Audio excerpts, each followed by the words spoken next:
ایک چھوٹی سی ویڈیو میری نظروں کے سامنے سے گزری ہے اور یہ ایک بیسیکلی ہم ٹی وی پر ہم نیوز پر ایک ٹاک شو ہے جس میں یہ صاحب جو ہے ایک پینل بٹھا کر جس میں ڈاکٹر ہود بوائے ہیں، وفاقی وزیر تعلیم شفقت محمود صاحب ہیں اور ڈاکٹر عائشہ رزاق جو ہیں وہ اس پینل میں شامل ہیں، اور اس میں بات ہو رہی ہے جو ریسنٹ امپروومنٹ ہوئی ہے ہمارے کریکولم میں، جس کو ہم سنگل نیشنل کریکولم کہہ رہے ہیں۔ پہلے آپ یہ ویڈیو کا کچھ پورشن دیکھیں اور پھر جس پوائنٹ پر میں بات کرنا چاہ رہا ہوں لیٹس موو ٹورڈ اس کے اندر نہ صرف بچوں کو قرآنی آیات یاد کرنی ہوں گی، ان کے ترجمے یاد کرنے ہوں گے، لیکن عربی زبان میں حدیثیں یاد کرنی ہوں گی، ان کے ترجمے، اور اس کے علاوہ مختلف دعائیں کھانا کھانے سے پہلے، کھانے کے بیچ میں، کھانے کے آخر میں، سیڑھی چڑھنے سے پہلے، سیڑھی اترنے کے بعد، وغیرہ وغیرہ۔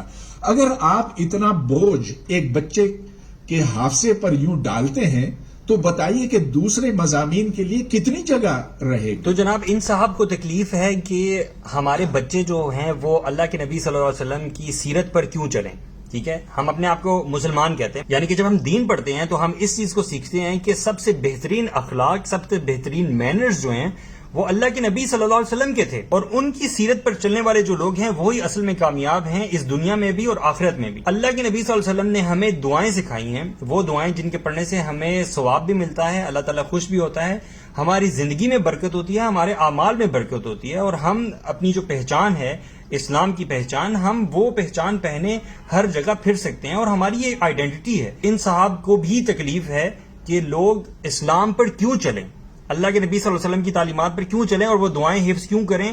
وہ جو چھوٹی چھوٹی دعائیں ہیں وہ یاد کرنے سے جو سائنس ہم پڑھ رہے ہیں، جو کہ ضرور پڑھنی چاہیے، جو سائنس ہم پڑھ رہے ہیں اس کے سمجھنے میں اور اس کے سیکھنے میں جو ہے وہ رکاوٹ پیدا ہوگی، ٹھیک ہے؟ کیونکہ بہت زیادہ بوجھ ہو جائے گا نا کیونکہ ہمارے بچے جب پیدا ہوتے ہیں وہ تو انگلش بولتے ہوئے پیدا ہوتے ہیں، ان کو تو انگلش آتی ہوتی ہے، تو وہ باقی سبجیکٹس جو ہیں وہ انگلش میں آسانی سے پڑھ سکتے ہیں کیونکہ ان کو انگلش آتی ہوتی ہے، کوئی مسئلہ نہیں ہوتا ان کو۔ تو جب یہ والی دعائیں جو ہیں وہ عربک میں یاد کرنے کی کوشش کریں گے جو کہ ان کی مدر لینگویج نہیں ہے، تو وہ جو انگلش ان کی مدر لینگویج ہے وہ متاثر ہوگی بہت زیادہ، اور جو باقی سبجیکٹس وہ حفظ کرنے کی، یاد کرنے کی، سمجھنے کی کوشش کر رہے ہیں، مشکل کانسیپٹس اور لاجکس، وہ حفظ کرنے میں، سمجھنے میں ان کو مشکل پیش آئے گی۔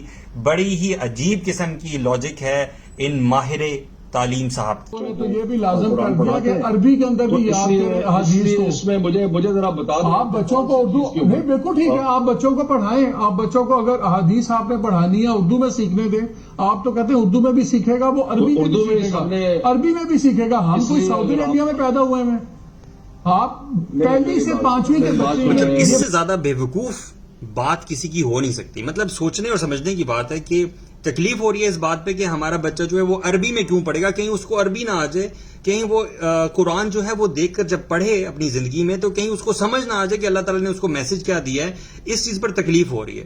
ہم کوئی سعودی عربیہ میں پیدا ہوئے ہیں تو مجھے یہ بتائیں کہ ہم لوگ انگلش کیوں بولتے ہیں بھائی، ہمیں انگلش کا سبجیکٹ کیوں ہے بیچ میں؟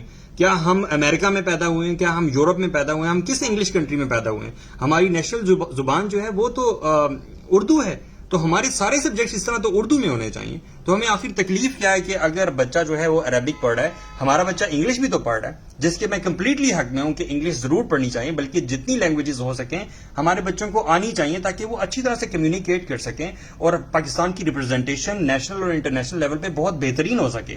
I am completely in favour of this, but the thing is کہ ہمیں تکلیف کیوں ہے کہ اگر ہمارا بچہ جو ہے وہ عربک پڑھ لے اور عربک سیکھ جائے، ہمیں ڈر ہے کہ ہمارے بچے کل کلا جو ہے وہ قرآن پڑھنے لگیں تو قرآن کا مطلب ان کو سمجھ نہ آ جائے اور ان کا کریکٹر اچھا نہ ہو جائے، اور ہم جو پیرنٹس ہیں جو کہ اس چیز سے دور ہیں تو ہم پر انگلیاں نہ اٹھانے لگ جائیں کہ بابا یا ماما کیا آپ لوگوں کا لائف سٹائل جو ہے وہ تو قرآن اور حدیث یعنی جو اللہ تعالیٰ کا میسج ہے اس کے بالکل خلاف ہے۔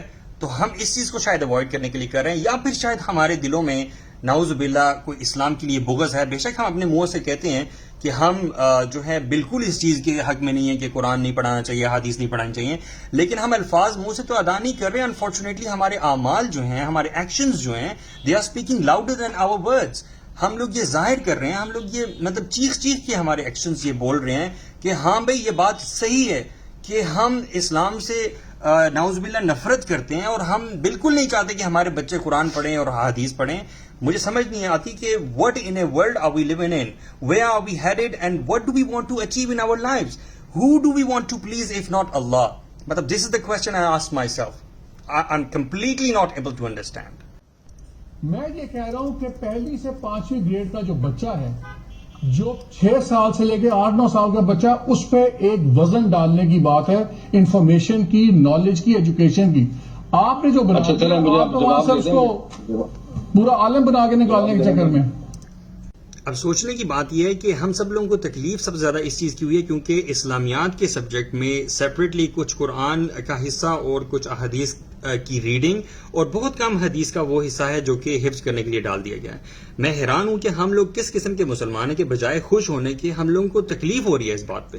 اور مجھے یقین ہے جن لوگوں کو تکلیف ہو رہی ہے وہ اس بات پر بہت زیادہ خوش ہوتے کہ اگر تھیورمز ایڈ کر دیے جاتے یا کوئی ایڈوانس انٹیگریشن ایڈ کر دی جاتی ہے تو یقیناً ان لوگوں کو بالکل تکلیف نہ ہوتی. لیکن تکلیف اس لیے ہو رہی ہے کہ ہمارے بچے جو ہیں وہ کہیں اسلامیات نہ پڑھ لیں. کیونکہ ہم لوگ مسلمان ہیں تو ہمیں اسلامیات جو ہے، اسلام جو ہے وہ کم سے کم آنا چاہیے.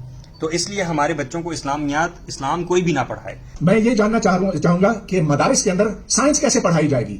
آخر سائنس کبھی مدارس میں پڑھائی نہیں گئی ہے جس طرح سے پڑھائی جانی چاہیے. سائنس وہ چیز ہے جس میں عقل و خرد کا استعمال ہوتا ہے، جہاں رٹا نہیں چلتا. اب اگر آپ یہ دیکھیں کہ مدارس اور عام سکول میں فرق کیا ہے. مدارس کا مقصد ہے کہ ہمیں دوسری دنیا کے لیے ایک بہتر جگہ تیار کریں. تو زندگی بعد الموت کے لیے مدارس کی تعلیم ہمیں تیار کرتی ہے، جبکہ پبلک سکول جدید تعلیم ہمیں اس دنیا کے لیے تیار کرتی ہے. ان دو مختلف مقاصد کو آپ کیسے جوڑ سکتے ہیں؟ میں جی حیران ہوں اور پریشان ہوں. اور میں اس قسم کے ماہر تعلیم لوگوں کو جب ہم بلاتے ہیں کہ جو اس قسم کی ڈیفینیشنز اور چیزیں اپنی طرف سے نکالتے ہیں کہ بندہ حیران رہ جاتا ہے کہ بھائی یہ چیز تم لائے کہاں سے ہو. یہ کس قسم کی تفریق کی جا رہی ہے کہ جو مدارس میں تعلیم دی جاتی ہے وہ اس دنیا کے لیے نہیں ہوتی، وہ زندگی بعد الموت کے لیے صرف ہوتی ہے جی. اور جو ہم سائنس پڑھتے ہیں وہ ہماری آج کل کی یہ اس دنیا کے لیے ہوتی ہے. میں سمجھنے سے قاصر ہوں کہ یہ تفریق کہاں سے لائے ہو بھائی. کس نے تمہیں کہا ہے؟ کاش کہ کبھی کوئی دین پڑھا ہوتا تو کہ آج اتنی بیوقوفانہ بات جو ہے وہ ان کے منہ سے نہ نکلتی. حیران ہوں میں کہ یہ اس قسم کی بات آخر کس منہ کے ساتھ انہوں نے کی، وہ بھی ایک پلیٹ فارم پہ جہاں پر آپ کو دنیا دیکھ رہی ہے. قرآن جو ہمیں ڈوز اور ڈونٹس کرنے کے حوالے سے بتاتا ہے. اگر میں صرف ڈوز کی بات کروں جن کا تعلق ہماری اس زندگی کے ساتھ ہے، اس دنیا کے ساتھ ہے کہ ہم نے یہ زندگی کیسے گزارنی ہے، تو اگر آپ یہ دیکھیں true believers establish prayers to Allah. ایک تو ہم نے نماز پڑھنی ہے، be kind to parents, relatives, wayfarers, the needy, orphans, ان سب کا خیال رکھنا ہے. آرفنز کا دوبارہ خیال رکھنے کی بات ہو رہی ہے. لوگوں سے اچھی بات کہنے کی بات ہو رہی ہے. Be good to prisoners of war, جو آپ کے جنگی قیدی ہوتے ہیں ان کے ساتھ you have to have a good character. مطلب آپ نے you have to show sympathy towards them, forgive the faults of others. لوگ اگر غلط کرتے ہیں اس دنیا میں، اس دنیا کی بات ہو رہی ہے جی، زندگی بعد الموت کی بات نہیں ہو رہی. اگر اس زندگی میں لوگ آپ کے ساتھ کچھ غلط کرتے ہیں تو ہمارا forgiveness والا ایٹیٹیوڈ ہونا چاہیے. اسٹیبلش ریگولر پریئرز، پے زکوٰۃ، چیریٹی، جس سے اس دنیا کے مساکین غریب جو ہیں وہ فائدہ اٹھائیں گے. مطلب آنےسٹی کی بات ہو رہی ہے. گیونگ تھینکس ٹو اللہ، شکر ادا کرنے کی بات ہو رہی ہے. And this list is very long and I believe this list is never ending. مطلب اس لسٹ کو جتنا بھی پڑھ لیا جائے جو بات ہے وہ ختم نہیں ہو سکے گی. اور یہ اس سب کے بعد ہم یہ کہیں کہ جی جو مدارس میں جو تعلیم دی جاتی ہے، جو پڑھایا جاتا ہے، اس کا تعلق اس زندگی کے ساتھ نہیں ہے بلکہ آنے والی زندگی کے ساتھ ہے، جبکہ سائنس کا تعلق جو ہے وہ اس زندگی کے ساتھ ہے. اگر کبھی قرآن جو ہے وہ کھول کر پڑھا ہوتا تو ضرور پتہ چلتا کہ قرآن میں آپ کی اخلاق کو بہتر کرنے کے لیے آپ نے زندگی کیسے گزارنی ہے، آپ کا کوڈ آف کانڈکٹ کیا ہونا چاہیے. یہ ساری چیزیں آخر دی کہاں ہیں؟ ہمارے مورلز جو ہیں وہ ہم مورلز کہاں سے لیتے ہیں؟ ایتھیکل ویلیوز جو ہیں وہ ہم کہاں سے لیتے ہیں؟ وہ ساری چیزیں ہم قرآن و حدیث ہی سے تو لیتے ہیں. اللہ تعالیٰ نے ہمیں پیدا کیا ہے اور اللہ تعالیٰ نے ہماری ٹریننگ کے لیے کہ زندگی کیسے گزارنی ہے، زندگی میں جو مسائل درپیش ہوں گے ان کے جواب میں ہمارا بیہیویئر کیا ہونا چاہیے اور بیسٹ پاسبل ایکشنز کون کون سے ہونے چاہیے جس سے ہم بہترین زندگی گزار سکتے ہیں. یہ سارے رولز، یہ سارے پرنسپلز ہمیں آخر دین نے تو دیے ہیں کہ آپ نے زندگی میں ایک اچھا شخص بن کے کیسے رہنا ہے. اپنے پیرنٹس کے ساتھ آپ کا تعلق کیسا ہونا چاہیے، اپنے رشتہ داروں کے ساتھ آپ کا تعلق کیسا ہونا چاہیے، آپ کا نیبرز کے ساتھ سلوک کیسا ہونا چاہیے، غرباء اور مساکین کے ساتھ آپ کا رویہ کیسا ہونا چاہیے, اور آپ نے جو اپنی ویلتھ ڈسٹریبیوٹ کرنی ہوتی ہے, آپ نے جو زکوٰۃ دینی ہوتی ہے, وہ آپ نے کس طرح سے کرنی ہے. حسن معاشرت جو ہے وہ ہمیں قرآن و حدیث نے ہی تو سکھایا ہے, ہمیں کہاں سے سائنس نے یہ چیزیں سکھائی ہیں. تو ہم یہ کیسے کہہ سکتے ہیں کہ دین جو ہے وہ آپ کا, اس کا تعلق جو ہے وہ زندگی بعد الموت کے ساتھ ہوتا ہے, اور آپ کی جو زندگی ہے جس میں آپ ابھی رہ رہے ہیں, یہ دنیا جو ہے, اس کے حوالے سے ہمارا دین ہمیں کچھ نہیں سکھاتا. یہ کس قسم کی جاہلانہ اور بے وقوفانہ بات ہے, مطلب not to expect from a person like بھوت بوائے. ایک اور بھی بڑی عجیب قسم کی بات کی انہوں نے کہ سائنس جو ہے وہ مطلب لاجیکل ریزننگ پہ بات کرتی ہے, جس کا مطلب ان کا کہنے کا یہ ہے کہ آپ کا دین جو ہے اس میں کوئی لاجک کا استعمال نہیں ہے, کوئی عقل کا استعمال نہیں ہے. اب عجیب بات ہے, عربی کبھی پڑھی ہو جس کے خلاف یہ لوگ بات کر رہے ہیں تو انہیں پتا ہوتا نا کہ افلا یتدبرون افلا تعقلون, ان چیزوں کا کیا مطلب ہے. اللہ تعالیٰ جب قرآن میں کہتے ہیں کہ تم یہ چیزیں جو میں نے بنائی ہیں, جس میں تم رہتے ہو اور تمہارے لیے جو رہنے کا سامان کیا ہے, ان چیزوں میں غور نہیں کرتے, تم عقل نہیں رکھتے, تم دیکھتے سمجھتے نہیں ہو, تمہاری بصیرت نہیں ہے, کیا تمہیں یہ چیزیں اللہ تعالیٰ کی طرف نہیں لے کے جاتی؟ کیا تمہیں یہ چیزیں اس چیز کا احساس نہیں دلاتی کہ ان تمام چیزوں کا کوئی نہ کوئی بنانے والا ہے, کوئی نہ کوئی گورن کرنے والا ہے, جو تمہاری جو تمہارے اندر ایک کائنات بستی ہے اس کا بھی کوئی چلانے والا ہے؟ کیا یہ چیزیں عقل سے تعلق نہیں رکھتی؟ کتنی آسانی سے انہوں نے کہہ دیا کہ سائنس کا جو تعلق ہے وہ عقل سے ہے, جبکہ جو دوسری چیز ہے, جو دین ہے, اسلام ہے, وہی ہے, اس کا تعلق جو ہے وہ رٹا سے ہے, انڈائریکٹلی. تو میں ان سے یہ چیز پوچھنا چاہوں گا کہ اگر سائنس جو ہے اس میں رٹا نہیں چلتا تو آپ اپنا ماضی بھی دیکھیں, اپنا بچپن بھی دیکھیں, اور اسٹیٹسٹکس بھی اٹھا کے دیکھیں کہ کتنے % اسٹوڈنٹس ہوتے ہیں جو پیور انڈرسٹینڈنگ کی بنیاد پر ایگزامز دیتے ہیں اور چیزوں کو سمجھتے ہیں. اگر آپ یاد کریں گے تو کیا آپ کو بچپن میں کیا فوٹوسنتھسس کا جو پروسیس تھا بایولوجی میں آپ نے پڑھا ہوگا, کیا اس وقت وہ آپ کو سمجھ میں آئی تھی یا پھر آپ نے رٹا ہی لگایا تھا؟ تھرمو ڈائنامکس آ جاتی ہیں, لاز آف فزکس آ جاتے ہیں, اور ایون میں تو یہ سمجھتا ہوں کہ میٹرک FSC تک بھی ہمیں بہت ساری چیزیں جو ہیں ان کا رٹا لگانا پڑتا تھا, اور ایڈوانس اسٹڈیز جو ہیں وہ آپ آگے جا کے بہت ساری سمجھ سکتے ہو. بیسیکلی میں جگانا چاہ رہا ہوں کہ اگر کوئی ایمان باقی ہمارے دلوں میں رہ گیا ہے تو وہ شاید جاگ جائے کہ یار ہم لوگ کون ہیں, ہماری آئیڈینٹی کیا ہے, کہ ہم اسلام سے ہی نفرت کرنے لگ گئے ہیں اور ہمارے بچوں کو اسلام پڑھایا جا رہا ہے تو ہمیں تکلیف ہو رہی ہے. اس ویڈیو کا جو اختتام ہے وہ میں ایک آیت سے کرنا چاہتا ہوں جو اللہ تعالیٰ نے قرآن میں نازل فرمائی سورہ صف میں کہ یریدون لیطفئوا نور اللہ بافواہہم. اللہ تعالیٰ کہتے ہیں کہ یہ جو کفار لوگ ہیں, نان بلیورز ہیں, یہ چاہتے ہیں کہ یہ اللہ تعالیٰ کے نور کو اپنی پھونکوں سے بجھا دیں. ٹھیک ہے, اپنی پھونکوں سے بجھا دیں. اللہ تعالیٰ کہتے ہیں واللہ متم نوری ولو کرہ الکافرون. اللہ تعالیٰ بھی اپنا نور جو ہے وہ پورا کر کے ہی رہے گا, چاہے کافروں کو کتنا ہی برا کیوں نہ لگے. اللہ اکبر.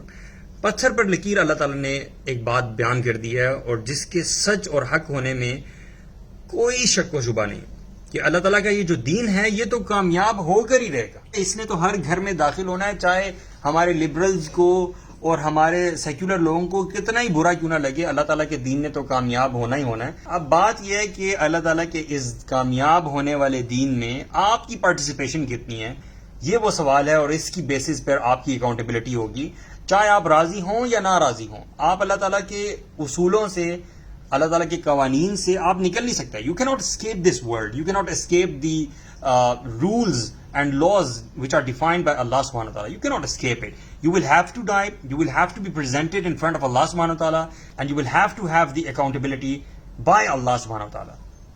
ذرا سوچئے اس بات پہ کہ اس وقت آپ اللہ تعالیٰ کو کیا جواب دیں. یا پھر آپ یہ کہیں کہ آپ کے پاس کوئی فارمولا ہے یا کوئی ایسی چیز ہے یا کوئی جادوئی چراغ ہے جس سے آپ اللہ تعالیٰ کو اسکیپ کر سکتے ہیں, آپ اس اکاؤنٹیبلٹی سے بچ سکتے ہیں, آپ قبر میں جانے سے بچ سکتے ہیں, آپ مرنے سے بچ سکتے ہیں. اگر آپ کے پاس کوئی اس قسم کا آب حیات ہے تو ضرور بتائیے. جزاک اللہ خیرن, والسلام علیکم ورحمۃ اللہ وبرکاتہ.